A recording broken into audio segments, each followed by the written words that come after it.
नमस्कार देवियों और सज्जनों, प्रारब्ध पर आप सभी का स्वागत है। मेरे साथ हैं आनंद कुमार। आप इनसे सुपरिचित हैं, लेखक, शोधार्थी और गीतायन नामक पुस्तक के रचयिता।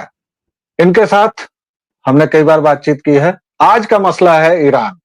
ईरान, जहां हिजाब के विरोध में, मोरल पुलिसिंग के विरोध में एक बच्ची ने, एक युवती ने अपने सारे कपड़े उतार दिए, केवल इनर वेयर्स में वो थी और वह पूरे कैंपस में घूमी। आश्चर्यजनक बात यह है कि यह घटना तेहरान के जिस कॉलेज में हुई, वहां साइंस और टेक्नोलॉजी की पढ़ाई होती है। ये खुद में कितना विरोधास्पद है। इसके अलावा ईरान में आपको अहमा मसीनी याद होंगी, जिनका 2022 में इसी मोरल पुलिस ने कत्ल कर दिया था। जी हाँ, वो कत्ल ही था, क्योंकि उनको हिरासत में इतना पीटा गया कि वो रह नहीं पाई। इसके अलावा अभी 2022 में लगभग 100 के करीब पुलिस कर्मियों ने, 100 के करीब हिजाब विरोधी आंदोलनकारियों की मृत्यु की बात स्वीकार की है। अब एक बार फिर ईरान में हिजाब विरोधी आंदोलन जोर पकड़ रहा है। वहीं भारत में भी हिजाब के लिए आंदोलन चल रहा है, लेकिन यहां कहा जा रहा है कि हमें हर एक तरह के यूनिफॉर्म से मुक्ति दो, स्कूलों में और कॉलेजों में भी हिजाब पहनने की इजाजत दो। आनंद जी। जी, तो भाई इसमें है कि सबसे पहले देखिए कि भारत में जो आंदोलन चल रहा है उसमें कितनी मजेदार बातें होती हैं। आपने एग्जामिनेशन सेंटर्स पे शायद देखा होगा कि जो हिंदू युवतियां होती हैं उनसे मंगलसूत्र तक उतरवा लिया जाता है, घड़ी वगैरह तो उतरवा ली जाती है, ली जाती है, और जो हिजाब में आती हैं उनकी एक बार तलाशी भी नहीं होती। तो ये सेकुलरिज्म की एक विचित्र दशा है। अब इस सेकुलरिज्म का नतीजा क्या होता है? सेकुलरिज्म का इस नतीजा ये होता है कि थोड़े साल में मुल्क जो होता है, जो भी देश होता है, वो ऐसी स्थिति में पहुंच जाता है जैसी स्थिति में आज ईरान है। वहां पे इंटरनली युवतियां जो हैं वो उसके विरोध में खड़ी होनी शुरू होती हैं। आपको शायद एक तस्वीर याद होगी जिसमें एक युवती झंडे की तरह अपने हिजाब को एक डंडे पर बांध करके और उसे फहराना शुरू कर देती है। काफी प्रसिद्ध सी तस्वीर थी, काफी प्रसिद्ध सा वीडियो था। काफी समय तक सोशल मीडिया पर वो दिखता रहा, अभी भी दोबारा नजर आने लगा है। जिनकी आपने बात की कि पीट पीट कर मार दिया गया था, तो वो घटना तो हुई ही थी। और जो सरकारी स्वीकारोक्ति है, तो सरकार जब कहती है कि 100 लोग मारे गए हैं, तो हम सबसे पहले मान लेते हैं कि 300 लोग मारे गए हैं। और ईरान जैसी सरकारें जहां पर हों, वहां पर ये गिनती और ज्यादा होगी। 500-700 भी निकले या उससे भी ज्यादा कहीं निकले तो कोई आश्चर्यजनक बात नहीं होगी। एक बार जब सरकार बदलती है तो अगर वहां पर भी वैसे ही कब्रों की सामूहिक कब्रें निकलें जिसमें कि कई कई लाशें जो हैं वो दबा दी गई थी और पहचान भी ना हो पाए, तो कोई आश्चर्य की बात नहीं होगी। तो ये जो दमनकारी सत्ता होती है, ये दमनकारी सत्ता अक्सर आपको आजादी दिलाने के नाम पर ही आती है। हमें क्या चाहिए, आजादी के जो नारे लगते हैं, अरे दे दो आजादी, वो जो ढपली बजा के गाते रहते हैं, तो उस आजादी का मतलब क्या होता है वो आपको ईरान देख करके समझ में आएगा। उस आजादी का मतलब यही होता है। स्वतंत्रता उस आजादी का मतलब नहीं होता। आजादी शब्द और स्वतंत्रता शब्द अलग अलग चीजें हैं। स्वतंत्र में व्यक्ति अपना हित सोचने के लिए स्व से निकलने वाला वो शब्द है। वो अपना हित स्वयं सोच सकता है, अपना सही गलत अच्छा बुरा जो भी उसे पसंद हो या ना पसंद हो, इस सब के लिए वो स्वतंत्र होता है। और आजादी जो मिलती है, उस आजादी में आप एक शासन तंत्र को अपनी सारी आजादी उठा करके सौंप देते हैं और कहते हैं कि तुम जो कहोगे बस वही सही है। तो यही वाली हालत जो है वो आज के ईरान में आपको नजर आती है। अच्छा, उससे भी मजेदार चीजें देखिए। उससे मजेदार चीज आपको ये नजर आएगी कि जो दूसरी जगहों पर इस बात के लिए रोते रहते थे कि अरे बच्चों को मारा जा रहा है, आपने भारत में भी देखा होगा कि जो छात्र आंदोलन वगैरह होते हैं उस पर अगर लाठियां भी चल जाएं तो कहा जाता है अरे बच्चों को मार दिया रे। जबकि बच्चे नहीं होते, तकनीकी रूप से 18 से ऊपर के ही होते हैं वो, अगर कॉलेज के स्टूडेंट्स हैं तो। और उन पर अगर वाटर कैनन वगैरह चला है तो जैसे भीड़ को रोकने के लिए किया जाता है वही प्रयास है। लेकिन वहां पर गाएंगे अरे बच्चों को मार दिया रे, लेकिन वो इस मामले पर चुप्पी साध लेंगे। फिलिस्तीन के मामले पर जो बिल्कुल रोते गाते रहे हैं, वो ईरान में ऐसा होते देखेंगे तो चुप्पी साध लेंगे। तो कब उनके पक्ष का आदमी मार रहा है लोगों को, इस पर निर्भर करता है कि लोगों का मरना जायज था या नाजायज था। अब जैसे फिलिस्तीन में ही अगर आप देखिएगा, तो जब इजराइल वापस बमबारी कर रहा है अपनी आत्मरक्षा में, क्योंकि उसके कई लोगों को अपहरण से करके वहां से उठा लिया गया, बच्चों को, बूढ़ों को, स्त्रियों को, और बहुत बुरी दशा में रखा गया, जिसके वीडियो सभी लोगों ने देख रखे हैं करीब करीब। तो वो जब रिटेलिएट कर रहा है तो ये बहुत बुरा हो जाता है। लेकिन यही जब जियाउल हक ने किया था, जो कि पाकिस्तान का बाद में राष्ट्रपति भी रहा, तो जियाउल हक जब फिलिस्तीनियों के साथ बिल्कुल यही करता है, 20,000 से अधिक फिलिस्तीनियों पर टैंक चलवा देता है, तो उस पर आज तक किसी ने कोई शिकायत नहीं की। उस समय यसर अराफात का समर्थन करना चाहिए, ये किसी को नहीं सूझा। जी, ये बहुतेरे लोगों को पता भी नहीं है आनंद जी कि जियाउल हक ने ये कांड किया हुआ है।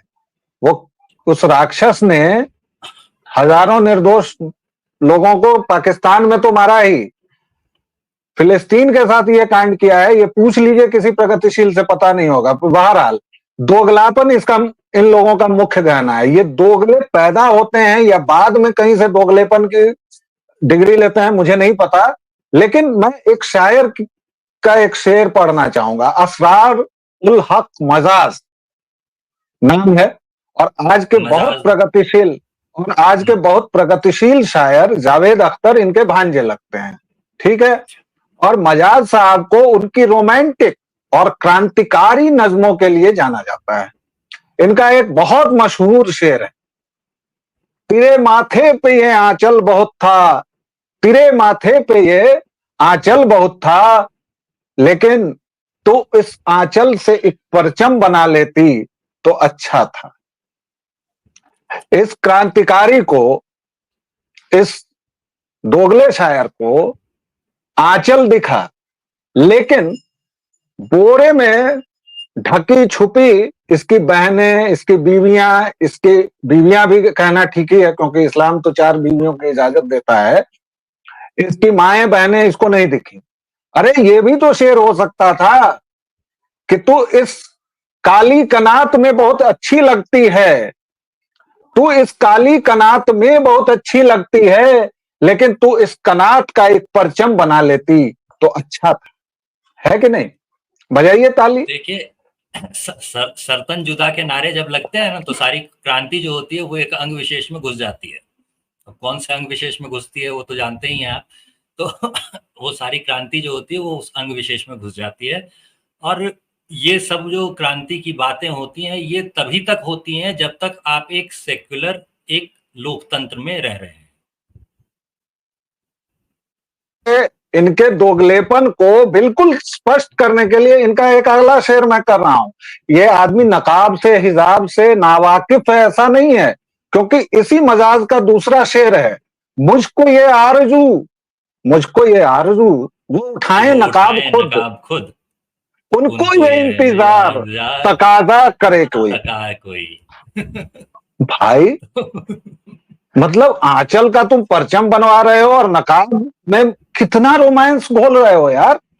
और यही दोगलापन सारे सो कॉल्ड प्रगतिशीलों, लिबर गैंग और ये तमाम गिरोहियों में आया है। और इसीलिए मैं बार बार फिर से वही बात कहता हूं कि इस्लाम पर जब तक बात नहीं होगी तब तक बात नहीं बनेगी। ईरान का जो ये मामला है, इसने उस दरियाबी का कद आदम के बराबर कर दिया है, क्योंकि इस्लाम में तो भाई औरतों का कद 4 आदम, मतलब 4 औरतें होंगी तब एक पुरुष के बराबर माना जाता है ना, एक आदम के बराबर। तो शायद ऐसा ही है। तो यही, हाँ, गवाही के मामले में, गवाही के मामले में अगर ये है तो मैं वही मानता हूं। तो इसलिए ईरान से जो ये आग लगी है और जो चली है, मुझे लगता है कि ये पूरे इस्लामिक जगत में धीरे धीरे फैलेगा। आप इसको कैसे देखते हैं? देखिए, इस मामले में मैं आपको अंबेडकर की याद भी दिलाना चाहूंगा। अंबेडकर ने एक बहुत अच्छी चीज की थी। जब 1935 के आसपास के दौर में उन्होंने इस्लामिक जो कोड बनाया, जो निकाह वगैरह से रिलेटेड कोड होता है, तो उसमें जब उन्होंने तलाक का एक कॉलम डाला था, तो तलाक का जब कॉलम डाला उन्होंने, तो कुछ मामलों में ऑटोमेटिक तलाक का जो मामला होता है, वो उन्होंने हटा दिया था। तो मुस्लिम औरत अगर अपना धर्म परिवर्तन कर लेती है तो ऑटोमेटिक तलाक हो जाएगा, ये जो मान लिया जाता था पहले, इसे उन्होंने कानून से हटा दिया था और ये अंबेडकर का लिखा हुआ कानून था। तो ये जो प्रगतिशीलता थी ये अंबेडकर ने बहुत पहले कर दी थी। इसके अलावा एक और किताब का हम जिक्र करना चाहेंगे, पाकिस्तान का जो जन्म था उसके ऊपर अंबेडकर ने एक किताब पूरी लिख रखी है। उसमें अगर आप देखेंगे तो ये कैसे ये जो मजहब है ये पुरुषों को अलग अधिकार देता है, स्त्रियों को बिल्कुल पौदान के मतलब बराबर समझता है, जूती वूती पोछने के लायक समझता है, इस बारे में उन्होंने बात की है। दूसरे मजहबों के साथ वो कैसा ट्रीटमेंट करता है, दूसरे मजहबों को मजहब मानता ही नहीं है, तो ये सारा कुछ जो है वो उन्होंने बहुत विस्तार से लिखा है। तो 1941 में अंबेडकर ने जो बात कर दी थी उस चीज को भी ये लोग मानने को तैयार नहीं होते। कई लोग उसे पढ़ने से भी परहेज रखते हैं। अगर पढ़ने से जिन लोगों को परहेज हो उन लोगों को हम बता दें कि अंबेडकर समग्र जो आता है उसका 8वां वॉल्यूम अगर आप उठाएंगे तो उसमें आपको ये मिल जाएगा लिखा हुआ, अंबेडकर का लिखा हुआ है। तो बिल्कुल सेकुलर किताब है, आप उसके नॉन सेकुलर होने की गवाही तो नहीं दे सकते, तो आप उससे देख लीजिए। तो वहां से भी आपको नजर आ जाएगा कि किस स्तर पे रखा जाता है स्त्रियों को और किस चीज से वो बचाना चाहते थे, क्यों वो पार्टीशन के खिलाफ थे। पाकिस्तान और द पार्टीशन ऑफ इंडिया ये है, आप उसको अंबेडकर समग्र के 8th वॉल्यूम में देख सकते हैं। तो वहां पे आपको ये लिखा हुआ भी मिल जाएगा। तो जैसे आप मजाज का उदाहरण दे रहे थे, तो मजाज का ये ठीक उल्टा उदाहरण होगा, क्योंकि इन्होंने बिल्कुल साफ साफ खोलकर वो बातें सामने रख दी थी। और उस जमाने में शायद सर्तन जुदा के नारे नहीं लग रहे थे, पता नहीं कैसे अंबेडकर उससे बच गए।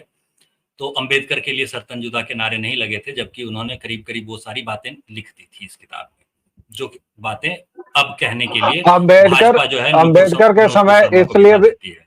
अंबेडकर के समय इसलिए भी नहीं लगा होगा क्योंकि अंबेडकर के समय देश में बात हो रही थी बंटवारे की और तमाम चीजें, तो वो थोड़ा सा, एक तो मुसलमान भी अपने आप को बैकफुट पर पा रहे होंगे या जो भी वजह रही होगी, लेकिन वो उन्हीं अंबेडकर के समय के जोगेंद्र नाथ मंडल ने क्या किया, किस तरह उन्होंने जिन्ना की मदद की और किस तरह से फिर उनको बेइज्जत होकर वापस आना पड़ा भारत में और किस तरह अनाम गुमनाम मौत मरे। लेकिन ये भीम मीम का नारा लगाने वाले नहीं समझते हैं, जबकि अंबेडकर ने साफ कहा है कि इस्लाम का पूरा भाईचारा, और उनको मैं कोट करता हूं, इस्लाम का पूरा भाईचारा केवल और केवल एक छलावा है। यह भाईचारा केवल और केवल मुसलमानों के लिए है, इसमें बाहरी किसी व्यक्ति के लिए कोई जगह नहीं है। अनकोट। अंबेडकर बहुत स्पष्ट थे, इसीलिए उन्होंने जब तथाकथित हिंदू धर्म को छोड़ा तो भी वो बौद्ध बने और उन्होंने किताबें कानून की जो लिखी, किताबें जो उन्होंने कानून की जो लिखी, जैसे आप हिंदू कोड ऑफ लॉ देखेंगे तो उसमें हिंदू में बौद्ध इंक्लूड होते हैं। अगर आप उसका पहला पन्ना ही पलट के देखेंगे तो हिंदू कोड बिल जो है, जो कि अंबेडकर का लिखा हुआ माना जाता है, तो हिंदू कोड बिल के पहले ही पन्ने पे आपको लिखा हुआ दिख जाएगा कि यहाँ हिंदू का मतलब बौद्ध भी होता है। तो वो हिंदुओं में बौद्धों को, सिखों को इंक्लूड कर रहे थे। और मुझे ये भी लगता है, हालांकि ये कयासबाजी है, कि अगर अंबेडकर को नेहरू ने और उनके गुरुजी महात्मा जी ने ठीक से रखा होता तो शायद अंबेडकर धर्म परिवर्तन भी नहीं करते। लेकिन नेहरू के प्रेम में अंधे होकर महात्मा जी ने जो जो किया उसकी सजा शायद अंबेडकर ने दी समाज को। बहरहाल, ईरान का मसला और भारत का मसला है। देवियों और सज्जनों, ईरान में एक लड़की 2022 में मारी जाती है अपनी आजादी के लिए। उसके पीछे 100 लड़कियां मारी जाती हैं, सरकारी आंकड़े हैं, अपनी आजादी के लिए। भारत के ज़ॉम्बीज, भारत के जिहादी उस आजादी को खोकर बुर्के को राष्ट्रीय पहनावा बनाने के लिए आंदोलनरत है। उनको हर एक जगह यूनिफॉर्म हटाकर बुर्का पहनाना है, हिजाब पहनाना है, नकाब पहनाना है और उस अरबी रेगिस्तानी सभ्यता की नकल करनी है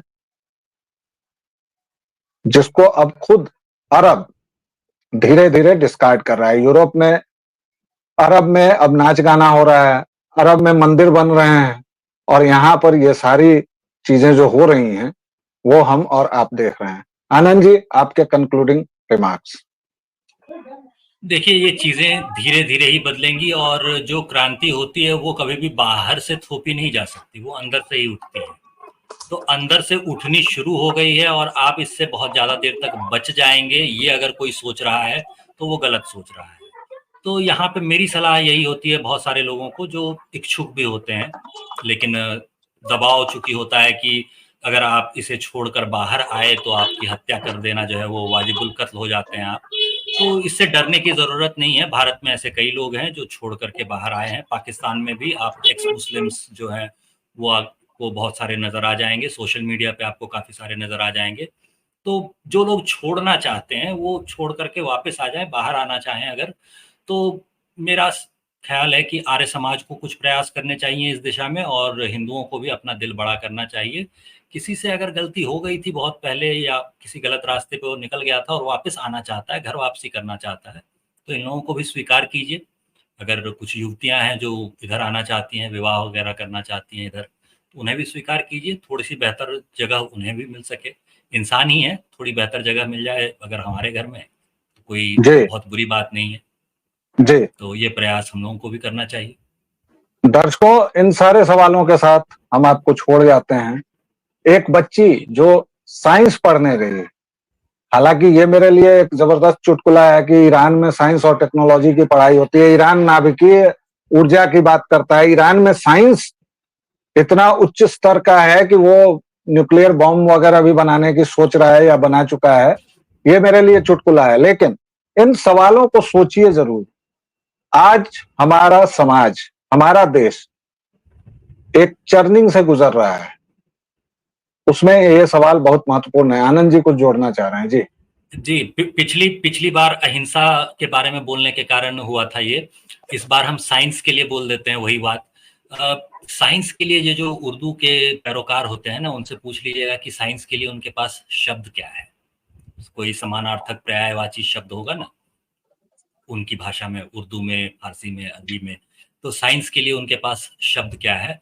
अब पिछली बार अहिंसा के लिए पूछा था कि अहिंसा नाम के कंसेप्ट के लिए कोई शब्द भी है आपके पास? इस कंसेप्ट को कहते क्या है? अगर हम उर्दू में बोलना चाहें, इसे फारसी में बोलना चाहें, अरबी में बोलना चाहें, तो अहिंसा को क्या कहेंगे? तो वो नहीं मिल पाया था। काफी खोजने के बाद काफी लोग नाराज हो गए थे हमसे क्योंकि हमने ये थोड़ा सा ज्यादा कड़ा सवाल पूछ लिया था। साइंस के लिए भी हम वही पूछना चाहेंगे। साइंसदान कहने के बदले जो है कुछ और कहना चाहें आप, साइंस के लिए कोई शब्द हो आपके पास तो एक बार ढूंढने का प्रयास जरूर कीजिएगा। जैसे संस्कृत में मुझे तलाक के लिए या हिंदी में शब्द नहीं मिला, वो अब आप जबरदस्ती विवाह विच्छेद और ये वो निकालें, लेकिन तलाक का जो कॉन्सेप्ट है वो संस्कृत में मुझे नहीं मिला। बहरहाल आनंद जी चुटकी लेने में माहिर हैं, ये इस तरह के सवाल पूछते रहते हैं। लेकिन दर्शकों, इन तमाम चुटकियों के बीच जो गंभीर प्रश्न है उन पर सोचिएगा जरूर। प्रारब्ध पर अपना स्नेह और प्रेम बनाए रखिए। इसी तरह लाइक, शेयर और सब्सक्राइब कीजिए, बटन दबा लीजिए ताकि आपको अगले वीडियो की सूचना मिलती रहे। आनंद जी बहुत बहुत धन्यवाद। दर्शकों, दीजिए अभी आज्ञा। जय सिया राम। जय श्री राम।